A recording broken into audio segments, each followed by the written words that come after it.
Устаз келинчегим мени өлүп кал деп каргай берет. Мастурат жамаатка 5 жолу чыкканбыз, дагы деле оозу жаман. Аллаху акбар. Каргабаш керек. Жакшы эмес. Көбүнчө ошо аял заты ошо каргайт да, жакшы эмес да ошолчу.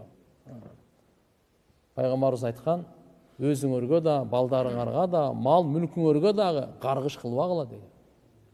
Каргыш жакшы эмес. Эми намаз окуп, даватка чыгып келгенден кийин муну токтотуш керек. Бир нерсеси өчөшү мүмкүн, тигиндей мындай деп. Жок. Өчөшкөнгө эле каргыштын эшиги ачылбайт да. Каргай берсең болот экен деп. Пайгамбарыбыз эмне деди? Ла тахун ман ханак. Ким сага кыянат кылса, кыянат кылба. Мени алдаса, мен дагы алдаганга уруксат бербейт сизге. Бул меникин уурдап алды. Мен билем да, мен да бунукун уурдап алайын. Жок, болбойт таксыр сизге.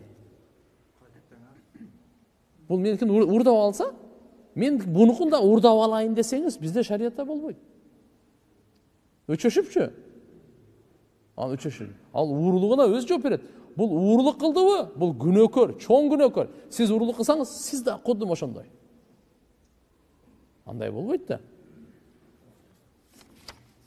Кандай болбосун туугандар, мына акыркы учурда бир эле жол жашоого келебиз. Аял менен күйөөсү, жаш үйлөнгөндөр жакшы ынтымакта бири-бирин сыйлап, урматтап жашаш керек. Бул дүйнөгө таянып болбойт. Бүгүн бар, эртеге жок дүйнө. Ушундай окуя болгон туугандар. Бул акыйкатта болгон окуя. Имам молдаке. Бүгүн никесин окуган, эртеси күнү ошо баланын жаназасын окуган. Бул өлүм сөзсүз эле карыганда келбейт. Өлүм сөзсүз эле ооруганда келбейт тууган. Бир врачка барган, ооруп, кыйналып, зорго бар. Анан тамырын кармап, о врач өзү өтүп кетип атпайбы, жаны чыгып. Кармаган бойдон. Ооруган бойдон тирүү эле калды, ал ооруган. Дайыма айтып жүрөбүз, тууган, ушундай окуялар болгон. Чет мамлекетте, мусулман мамлекеттерде көбүнчө бирөө өлсө айылда, ошол же болбосо ошол аймакта эртең менен келип жарыя кылып коет да, микрофондон. Урматтуу жамаат, паланча баласы паланча дүние салды, дүние менен коштошту.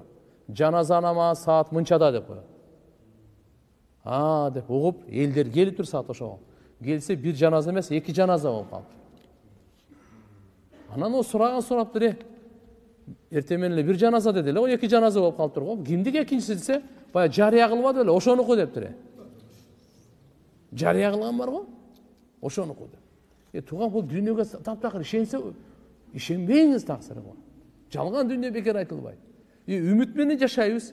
Биз жөн эле бул коркутуу эмес. Же болбосо баардык нерсени таштап кой деген чакыруу эмес. Азыр жумурткадан кыргыз дегендер жаман көбөйгөн да. Мындай десең эле мындай. Түшүнүп түшүнбөйт. Башка жака бурмалапчы. Молдокелер өлүмдү айтып эле коркута берет, же башка да. Өлүмдү эстебей эле жашай бер. Сени ким койду деп атат? Атай арам нерсени токтото турган. Биз Алла Таала билет, мисалы азыр ошо сурасам мен сизден. Сиз канчага чыктыңыз десе 40 дейт. Бул 30 канча дейт, бул 50 дейт, 20, 15, 70, 80, аксакал. Ар бирибиз айтабыз канчага чыктан, ар түрлүү айтабыз. Канчага чыктың десе ушуну айтабыз. Качан өлөсүң десечи, бир жооп да. Азыр билесиз сиз канчага чыкканыңызды. Сиз билесиз канчага чыкканыңызды. Канчага чыкканыңызды сиз дагы билесиз. Мен дагы билем канчага чыкканымды. Бирок качан өлгөнүбүздү билбейбиз да. Бирөөбүз дагы билбейбиз. Үмүт менен жашайбыз. Дайым айтабыз, алхамдулилля, көп жашаганга Алладан дуа кылыш керек. Былтыр Рамазан айда бар эле. Узакка кетпейин. Биз тааныган дамыналар, жакшылар, туугандар, достор бар эле. Былтыр Рамазанда чогуу болгонбуз. Мына Рамазанга чейин кетип калды.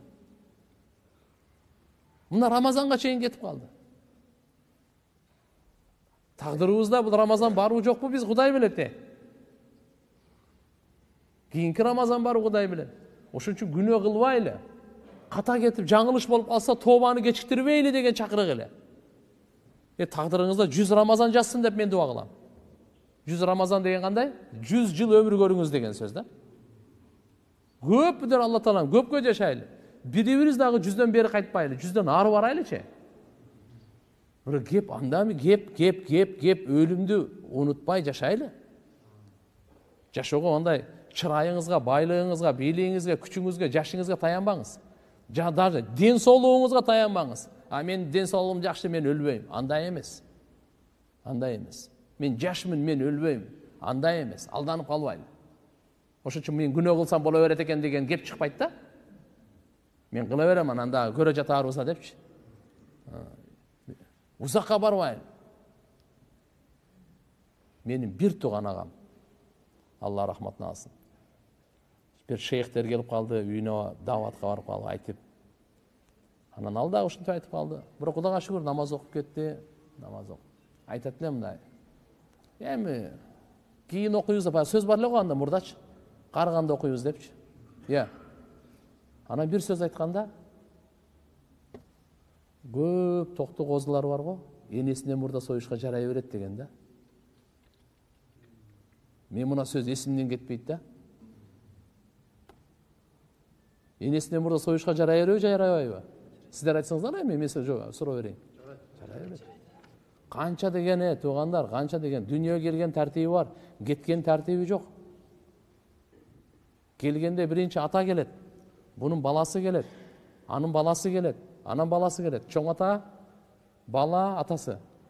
Анан баласы, небереси, чебереси тартип менен келет дүйнөгөчү. Бирок кеткенде чоң ата туруп деле небере кете берет. Баягы келген тартип менен кетүү деген андай жок, андай эреже жок. Келгендин эрежеси бар, кеткендин эрежеси жок, туугандар. Ошон үчүн айтам, бирибизге зулумдук кылбай жашайлы. Бирибизге пайда жеткирип жашайлы. Бизди алдабайлы. Бирибизди калпайтпай жашайлы. Кудайдан коркуп жашайлы. Алланын алдына барганда кандай деп жооп беребиз?